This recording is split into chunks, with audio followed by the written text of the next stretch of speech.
Allah Azza wa Jal in Surah Al-Kahf, a surah that we're supposed to recite every Friday, mentions 4 stories. And the third of these stories involves Musa alayhi salam, and it's the only time that the story has been mentioned. It's a very different part of his life, and it's a very personal journey. Most of the time when you read about Musa alayhi salam, it's either him directly speaking with Allah, or he's engaged with the Israelites, or he's challenging the Pharaoh, and it's a very public role or a leadership role. But in this particular story, it's very different from all the other things we learn about Musa alayhi salam. As a matter of fact, there are so many mysteries about this story. We don't even know exactly where to place this in his life. We know that it seems to have happened after they crossed the water, but exactly when historically and where he went, we don't know. And Allah chose not to tell us. But some things I want you to know about today for the purpose of this khutbah.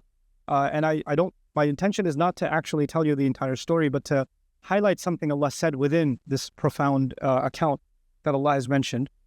And that is that Allah Azza wa Jalla, in describing Musa alayhi salam, first of all, the most talked about prophet in the entire Quran. Nobody is mentioned by name more than Musa alayhi salam.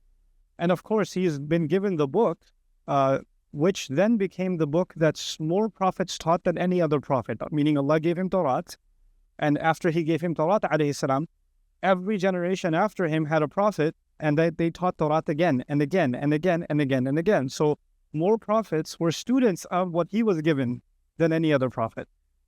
So also, of course, Allah Azza wa Jalla describes the people that ascribe themselves to him, the Jewish community. He describes them as ahbar, people of ink, people of knowledge, right? And ulama Bani Israel, Quran uses the word scholars or people of knowledge of the Israelites, meaning these are people that actually have profound knowledge. This is something they have from Allah, that Allah Azza wa Jalla gave them. Even after the changes they made to the book, there's still some knowledge that they possess. So Allah highlights the knowledge and the high status of Musa alayhi salam over and over again in the Quran. But then in this story, he is not the teacher, he is the student. Musa alayhi salam, who is in every other scenario a teacher, is now a student. And this is not early on. You know, when you think of education, early on in your career, you're learning, you're a student, and when you get certain qualifications, then after that, you become a teacher. That's the normal progression of things. But this, from what we can tell, is actually happening much later on in the life of Musa alayhi salam, much after he's been a teacher. As a matter of fact, he's been a teacher to the Israelites. He's already received the Torah. He has been teaching on behalf of Allah Azza wa Jalla. And if we're to accept the authenticity of the narration, it's even claimed that nobody was more knowledgeable on earth than Musa alayhi salam, that he didn't know of anyone who had more knowledge. And yet Allah tells him, there's someone who knows more than you do, and you need to go learn from him. And so this really interesting story is now about someone who from what we can tell in the Quran, was given more knowledge than anybody else, and yet Allah is telling him that you need to go learn from someone else. Now, the more someone is learned, the more qualifications they have, credentials they have, the higher status they have in society. I'm not even talking about religious knowledge. If somebody's got a PhD, it's a form of respect.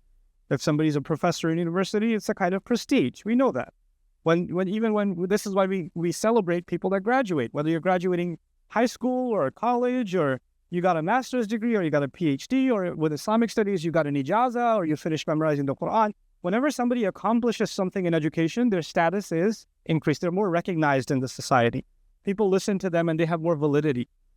And yet, this person who Allah describes as more knowledgeable, clearly, as even than Musa alayhi salam, rather, Musa alayhi salam is traveling an exhaustive amount to come learn from him. Nobody knows him.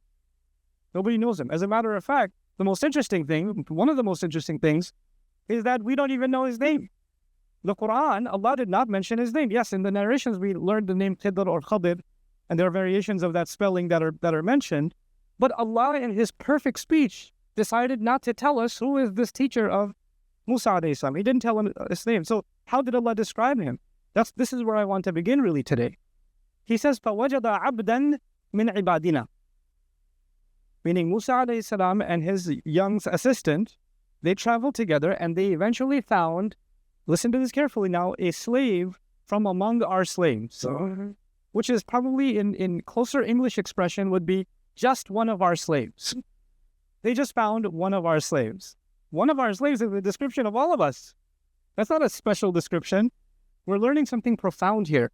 To Allah Azza wa Jal, the more someone gains knowledge, the more they are identified as just another one of Allah's slaves. That doesn't make them more special than anyone else, It actually makes them realize, innani minal muslimin, I'm just among everybody else. I'm not superior to anybody else. You see, every other knowledge, when somebody gains it, somebody gets a degree, they kind of like get a little full of themselves. Like if they're going to a convention and they've got a PhD, they're not just going to say Abdul Karim. They're going to say Dr. Abdul Karim, comma, PhD. Wait, let me put the P with double marker and H and D, you know. Or you introduce yourself to someone, hey, my name is Salman. No, my name is Dr. Salman. Or your email ID, whatever. It doesn't say Zainab, it says Zainab MBA or whatever. You know, you have to add your credential because it's a form of I'm something. I have some value, you know. And people love throwing that on. I'm reminded back in the day when I was in college, this is in the 1800s, but when I used to go to, you know, MSA conventions, my friends, just for fun, they'd put their name. Like he's like the second year of college, he's putting his name, Dr. Faris Mahmoud, PhD, times 10. But the idea that credentials give you a kind of status. And what is that status with Allah? Well, if you really truly have knowledge, and if I really truly have knowledge, then we recognize the highest status with Allah of the highest knowledge is that I'm just a slave. I am and the word slave I use deliberately. I didn't say servant. I said slave because it's kind of an offensive term, right? And literally in the Arabic language, I have to try to translate the Arabic of the Quran as close to the English as possible. I'm not trying to be politically correct. I'm trying to be accurate from a language point of view. Abd actually does mean slave. And yes, slave is an offensive term, but I want you to understand why that's used. Because slavery to anyone other than Allah is humiliation, but slavery to Allah is an honor. It's actually freedom. And also, you can't think of any title that somebody could give you that could be lower than slave. Like whoever has a job in the world, any role in the world, when they take that role, there is no more humble, more lower a title than that one. Here you have someone who has higher and higher, the highest knowledge, and yet all he is abdan, a slave. And on top of that, it's not al-abd. It's not even mu'arraf bil-lam. It's not even the servant. Like this is the man to learn from. No, just any servant. There's an anonymity to him. This is profound because it teaches us something about what it means to truly learn Islam. When somebody's truly learning the knowledge of Allah, then actually they are more and more and more within everyone else, not above. They're not above them. They are more humbled than they are full of their credentials. Do you know where I graduated from? Do you know what degree I have? Do you have an ijazah in this? Did you study under this sheikh? None of that matters now. That disappears. You see, Shah Waliullah Dahlawi rahimahullah said something beautiful. It stuck with me since I heard it in my youth. He described somebody who has true knowledge. He said, when a tree bears fruit, its branches lower. When the tree bears fruit, its branches lower. The idea meaning if you've truly borne the fruit of knowledge, then there's a humility that impacts you. You come lower. You don't think of yourself as higher. When somebody's questioning you, criticizing you, in your head, you're not processing, who are you to ask me? Excuse me, what do you know? Are you even on YouTube? You're going to ask me? That's not what's going on in your head. That's not what's going on in my head. This is the attitude of abdan min ibadina. Now, Musa alayhi salam was given ilmul kitab. He was given knowledge of revelation. This is the next part of what I want to share with you. Musa alayhi salam was given Tawrat, which is the word of Allah. It's the Quran of that time. It's actually even in one place in the Quran described as another Quran. This is what they were given. So it's that's the word of Allah that he's learned. So how is he going to learn something more profound or different from the word of Allah? He already learned the word of Allah. So how is he learning from someone else? You see, there are two kinds of knowledge. There's two kinds of knowledge. There's the knowledge of Allah's words, and there's knowledge of reality. This is what we're going to learn in the story. There's knowledge of Allah's words, and there's knowledge of reality. And just because somebody has profoundly learned and internalized the knowledge of Allah's words, that doesn't necessarily mean they've been able to truly understand the knowledge of what? Reality. Those are two different things. And the scholar that he's going to learn from, he's been given the other knowledge, the knowledge of reality. He's been given that kind of, not knowledge of the book. The knowledge of the book is with Musa alayhi salam. And it's profound knowledge. It's the height of knowledge. But this is a different kind of knowledge. And that's the other reason I wanted to highlight why is it that Allah Azza wa Jal mentions his humility so powerfully and then adds, وَآتَيْنَاهُ رَحْمَةً مِنْ عِنْدِنَا. وَعَلَّمْنَاهُ مِن لَدُنَّا عِلْمًا. Listen to this part carefully. The first thing is, he's just one of our slaves. That's it. He's just one of our slaves. The second thing is, Allah especially gave him a mercy. And then says, and we taught him especially from our behalf. Meaning, Allah taught him what could not have been taught to anybody else by anyone else. Especially to him, some knowledge was given of reality. He was able to see reality in a way that we can't see. This was something especially given to him. But the thing I want you to focus on is, Allah Azza wa Jal mentioned that He gave him mercy before He mentioned knowledge. Mercy first, knowledge second. آتَيْنَاهُ رَحْمَةً وَعَلَّمْنَاهُ مِن لَدُنَّا عِلْمًا. Why is that important, that Allah gave him mercy? That Allah especially granted him a mercy. You see, this is what's called ataf bayan in Arabic. There are some kinds of knowledge that if you have them, there is no greater mercy on you than that knowledge. Like if you know it, your life becomes easier. If you know it, you'll be happy. If you know it, your troubles will go away. What greater mercy that your heart is not going to be at unrest, that you're not going to be afraid anymore, you're not going to be sad anymore, you're not going to be disturbed anymore. You're constantly in a state of blessings because Allah has given you a mercy from Him. And what is that mercy? Some special kind of knowledge of reality. This is the knowledge that he's been given that becomes a mercy for him. Now, how does that operate? I'm not going to tell you the story, but I want you to now, when you go home and you recite the story and read something of the translation or commentary on the story, think about these things. Allah Azza wa Jalla takes us along with this journey that Musa alayhi salam came to him and says, "Ala an tu'allimani mimma 'ullimta rushda." Can I follow you? Because you can teach me some of the things you've been taught. And the first thing he says to Musa alayhi salam is, you don't possess the right prerequisites. When you join a university, you have to have prerequisites. He says, the qualification that's needed is sabr. You don't have it. إِنَّكَ لَن تَسْتَطِيعَ مَعِيَ صَبْرًا. You're not capable of being patient. You're not capable of holding back with me. You're not going to be able to handle it. This is too tough of a program. Musa alayhi salam won't be able to handle it. He was able to handle Fir'aun. He was able to handle crossing the water. He was able to handle the Israelites.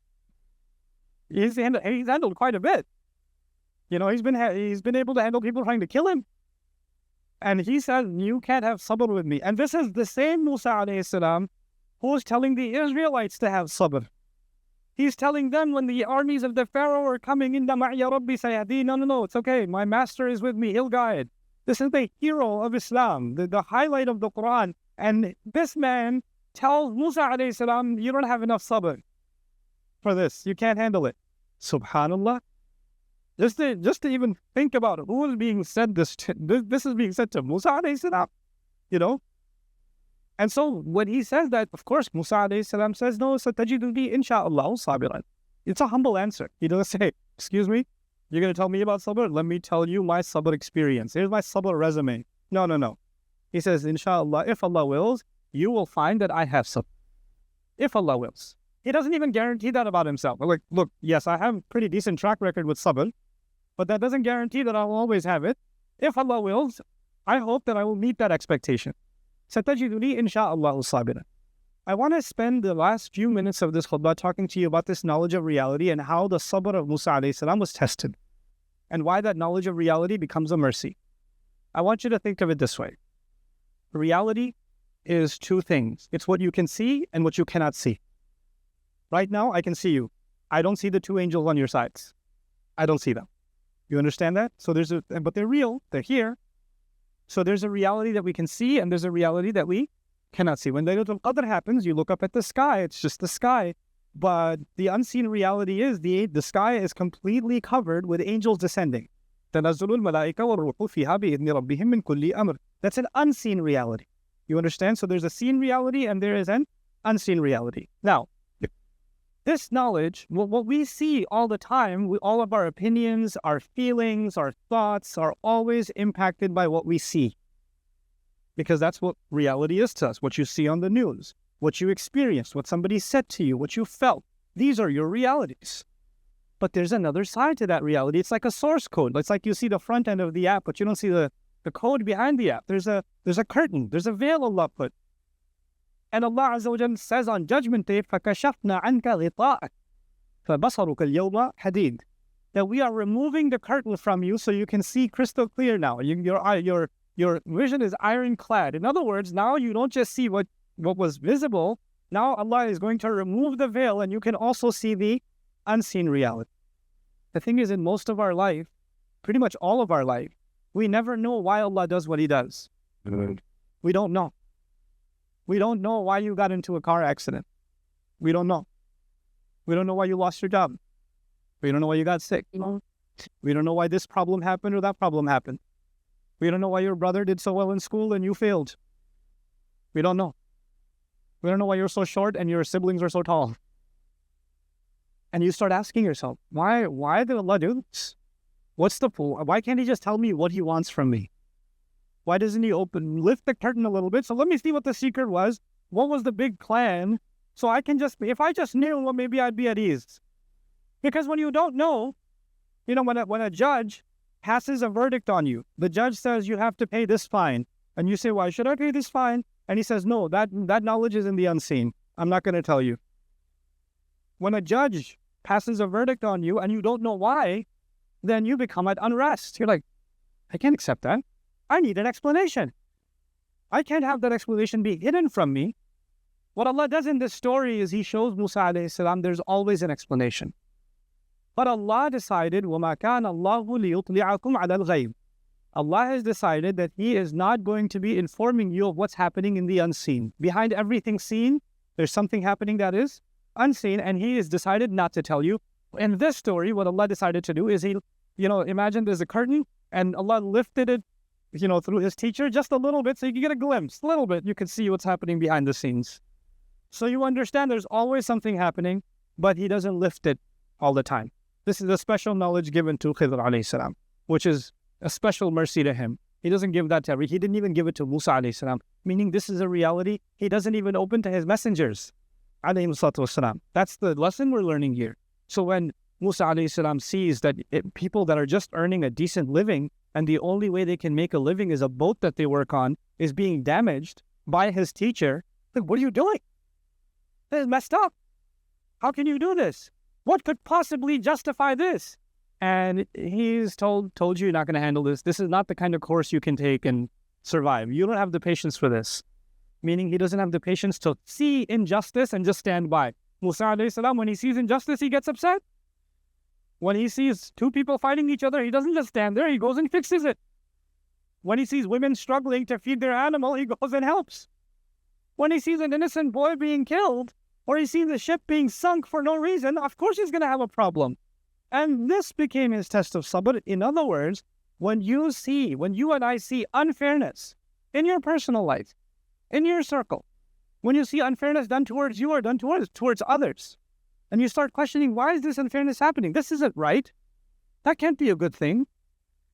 And you start, it agitates you. It really bothers you. It's at that point that those words of Khidr alayhi salam to Musa alayhi salam are,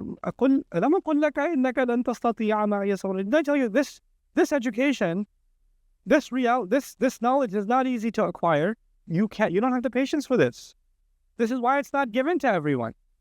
You can't handle this. And He even made the statement, وَكَيْفَ تَصْبِرُ عَلَى مَا لَمْ تُحِطْ بِهِ خُبْرًا. How in the world can you be patient over something you have no knowledge or experience of?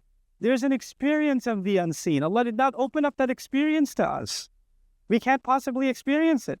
We have to be humble and just sit back and say, Allah knows, and we don't know. Allahu ya'lamu wa antum la ta'lamun. Allah knows and you don't know.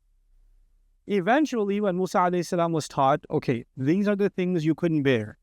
This is what was really going on. This was Allah's plan behind each of the events that took place. When that's described, then actually we realize this is one of the most important parts of knowledge that if we don't humble ourselves to, if we truly don't humble ourselves to, then there's no point considering yourself and myself someone who wants to learn about Allah's deen. Let me say that again. When we give ourselves completely to Allah's plan, that means we've humbled ourselves before Allah. We've trusted our teacher, who is Allah, and we've trusted the road He's taken us on. Even if that road becomes uncomfortable, our trust in Him doesn't go away. And that's not easy to do. If that wasn't even easy to do for a messenger like Musa alayhi salam, وَكَلَّمَ اللَّهُ مُوسَى تَكْلِيمًا, the one who spoke to Allah directly, it wasn't even easy for him to do. That means it's not easy for you and me to do. This is one of the hardest things we have to do in life, is to actually be able to just be okay with Allah's plan, is to know at the end of the day, there is a larger plan. Now, please don't misunderstand what I'm trying to get across in this khutbah. I am not saying that when people treat you unfairly, and when people do wrong to you, or you see wrong happening, that you shouldn't say anything. It's Allah's plan. I'm going to take the sabr approach and not say anything. That's not what's being said. It's being said about things that are out of our control. When things that are happening that are out of our control, there's always a plan in place. There's always something happening that is from Allah. And us standing up for justice, us speaking out against the wrong that is happening, is an obligation we have on ourselves. But this is beyond that. That's obvious. That's common sense. That's something that most of the Quran talks about. But there's an attitude before Allah Azza wa Jalla that we have to humble ourselves. I have to really, really acknowledge in myself that I'm not going to question Allah. I'm not going to say, Ya Allah, I don't see the sense behind this plan. I don't get it. If I was planning, I would have done a better job. Ma'adallah. This is the thought that goes in someone's head. This is the thing that has to be killed. Because my sense of planning, my decision making, in my head, you're thinking you're more merciful than Allah? You're thinking you're more just than Allah? Am I thinking that I'm a better planner than Allah? I know better than Allah. I have more wisdom than Allah? Is that what I'm thinking? Because when I'm questioning His judgment like that, then there's clearly something wrong. Of course, we can get close to that sometimes. Even the angels got close to that at one point. They didn't understand why Adam was created. They didn't get it. They even asked Allah Azza wa Jalla, تَجْعَلُوا فِيهَا مَنْ يُفْسِدُ فِيهَا وَيَسْفِكُ الدِّمَاء. Are you going to put on the earth someone who's going to cause corruption and spill blood? We don't get it. But immediately, as soon as they said this, because they don't understand, it's okay. We can ask Allah, Ya Rabb, I wish I understood why this is happening. Give me contentment to deal with what is happening. That's okay. But immediately, what did the angel say? وَنَحْنُ نُسَبِّحُ بِحَمْدِكَ وَنُقَدِّسُ لَكَ. And by the way, you're perfect. We're not questioning your perfection. We don't get it, but that doesn't mean that you're making the wrong decision at all. That's humility. That's to be a abd of one of the ibad of Allah. Abdan min ibadina. And this has nothing. On the one hand, you could have knowledge of the book. You could know the Arabic language and have memorized the Quran and have studied hadith and you know all of those things. But this isn't there. Contentment with Allah's decree is not there. Contentment with it. Knowing that what Allah has done is better. Knowing that what Allah has done has wisdom behind it. Knowing what Allah has done, Allah is a better planner than you and I will ever be. And there's good in it. Maybe that good is, sometimes a plant grows within a couple of days. Sometimes a plant grows in 20 years. Right? So the seed that you're experiencing now, we don't know the good of it will come now or it will come 100 years from now. We don't know that. That's Allah's plan. That we can't have any knowledge of that. This is not something Allah Azza wa Jalla decided to tell us. And so Allah even, Surah Al-Imran, when Muslims were going through a difficult time, and this is the last thing I'll leave you with, Allah Azza wa Jalla told the Muslims this. When they were questioning, when we lost in Uhud, when we experienced tremendous loss in the Battle of Uhud. And Allah Azza wa Jalla noticed that Muslims are even starting to ask, why did this happen to us? Why did we experience it? We have the Messenger of Allah with us, sallallahu alayhi wa sallam. We're the believers that we've sacrificed with him. How can we experience this? Allah says, وَتِلْكَ الْأَيَّامُ نُدَاوِلُهَا بَيْنَ النَّاسِ. These are the days we flip up and down between people. وَلِيَعْلَمَ اللَّهُ الَّذِينَ آمَنُوا. So Allah could know who truly believes. It's easy to believe when you're winning, isn't it? I want to see who really believes when you're what? You're losing. First time I studied this ayah, I used to live in New York. And back then, astaghfirullah, I was a New York Knicks fan. And if you know anything about the New York Knicks, Spike Lee is at every game. Or I don't know if he still is, but he was at every game. And he's got those shahada fingers and he's waving. They could be down by 40 points. He's a believer. They call him a true believer. Right? Whether you're winning or not, he's got faith. 3 seconds left in the game, 40 points down, and he's waving the shahada finger. Because that's his faith. Well, you know what? That's why they call him a true believer. The idea being, when we are going through difficult times, that's actually when Allah wants to see whether we believe or not. That's actually when faith is truly, not just tested, graded. Think of it as graded. That's what your actual grade is. Are you content with Allah at that time? So he says, I just want to know who truly believes. I want to see. I want to see your faith in action. I want to see it put to the test. Another place he says, ما كان الله ليذر المؤمنين على أنتم عليه حتى يميز الخبيث من الطيب. Allah will not leave you just comfortable the way you are. He won't. He'll give you a tough time until He can distinguish the filthy from the good and pure. وما كان الله ليطلعكم على الغيب. But Allah will not be telling you what's going on behind the scenes. He will not be telling you the real plan. He said that Himself. This is the humility that is profound, so profound that even a messenger had to travel to learn it. And this is the journey you and I have to take in life, to really, truly let go sometimes of our complaints and of our questionings of Allah's plan. Just let yourself float, let yourself be, and you'll find yourself in peace, and Allah Azza wa Jal will give you contentment in life that otherwise would never have come your way. May Allah Azza wa Jal make us happy with His decree. May Allah Azza wa Jal make us from those radiyallahu anhum wa radu anhu. Allah is pleased with them as they are pleased with Allah. As they are pleased with Allah. So may Allah Azza wa Jal make us pleased with Him and make Him pleased with us. May Allah Azza wa Jal make our difficulties easy for us, and may Allah not make any of our trials a reason for us to lose our faith in Him. Barakallahu li wa lakum fil Qur'an al-Hakim wa nafa'ani wa iyyakum bil ayati wa dhikr al-Hakim.